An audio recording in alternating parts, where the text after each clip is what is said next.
My longtime friend, Aaron Cahill. Nice to be with you. I think this is the very first interview we've actually done. We're friends? Nah, well, sort of. Okay. 30 years we've known each other, dude.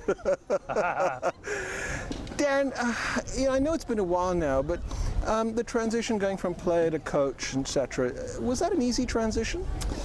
Well, it has been a long while for me, really no choice, because I finished kind of early with my knees at about 25, made a little bit of a comeback after 3 years out. So for me, I feel like I was really fortunate in the sense that I got a chance to hit with this young kid in Adelaide called Leighton Hewitt when he was about 11 or 12 years of age, and it was at the time when I just came off tour and transitioned straight into coaching. And as you know, coaching's sort of in my family blood, with my father being so involved with the Aussie rules football back in Australia.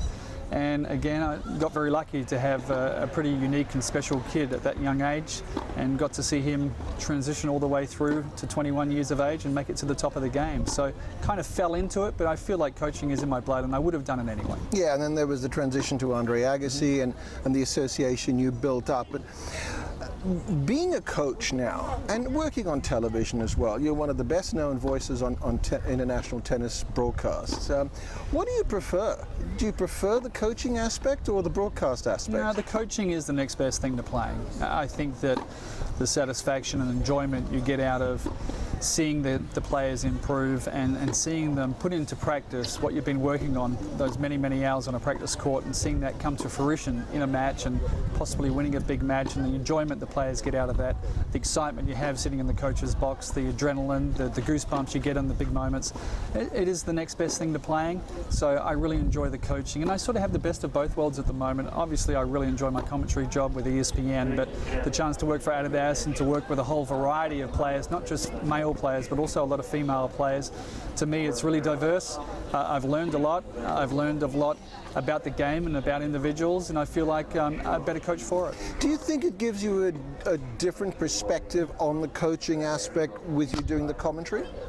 Yeah, it sure does. I think that obviously there are certain things that you can learn in the coaching aspect, and you're in touch with the players and you know what's going on at the tournaments and behind the scenes, and you have a real feel for how the players are feeling in the moment, because you talk about those things. So to hopefully relay that in the commentary at certain times, I feel like it helps. It certainly gives people a different perspective as to what's going on, not just seeing two people hitting a yellow fuzzy tennis balls up and down the court. You can sort of give a backstory to what's actually happening, and hopefully more information is for better TV. Do you favour the Adidas players?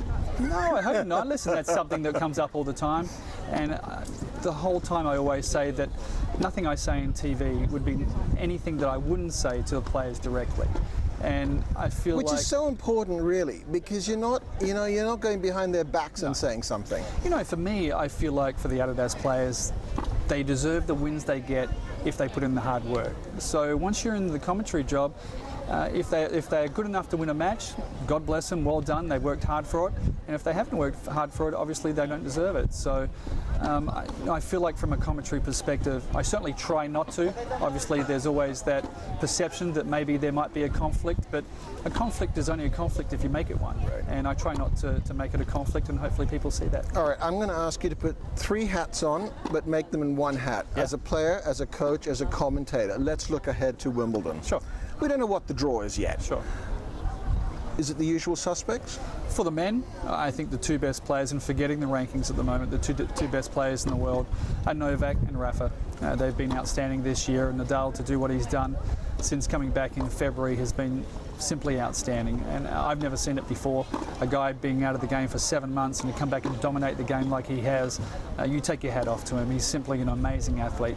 So I think those 2 guys are the players to beat, even though it looks like Nadal might be the number 5 seed. That's going to be a terrible quarterfinal for one of those top 4 guys. And then you've got one of the best grass court players that's ever lived in Roger Federer, defending champion. And then you have a guy who made his big breakthrough here, losing the final of Wimbledon last year, but went on 2 weeks later to win the Olympic gold medal, in Andy Murray. I don't think Ferrer can win it. I love the guy. I think he's an outstanding athlete. I love the way he works on the court and what he's done with his game in the later years. But you have so many great stories with those top 4 players. And then outside of that, I feel like guys like Thomas Berdych, Joe Songa, these guys have closed a bit of the gap and have given themselves a big chance. But the tough thing for those guys outside the top 4 is, if you want to win one of these big tournaments these days, you have to beat 3 of them to go through and from the quarters, the semis and final, and that's proven to be so difficult. All right, before we get on to the women, who is your pick to win, and who would be your pick outside of the top 10 to maybe make a breakthrough?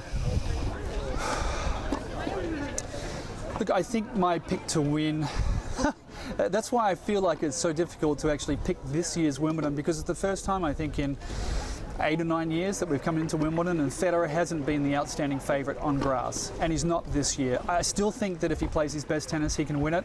And right now, if you ask me to pick a winner, I'm still taking Federer, but I'm just not as sure as I was in previous years. So I'm going to stay with Federer.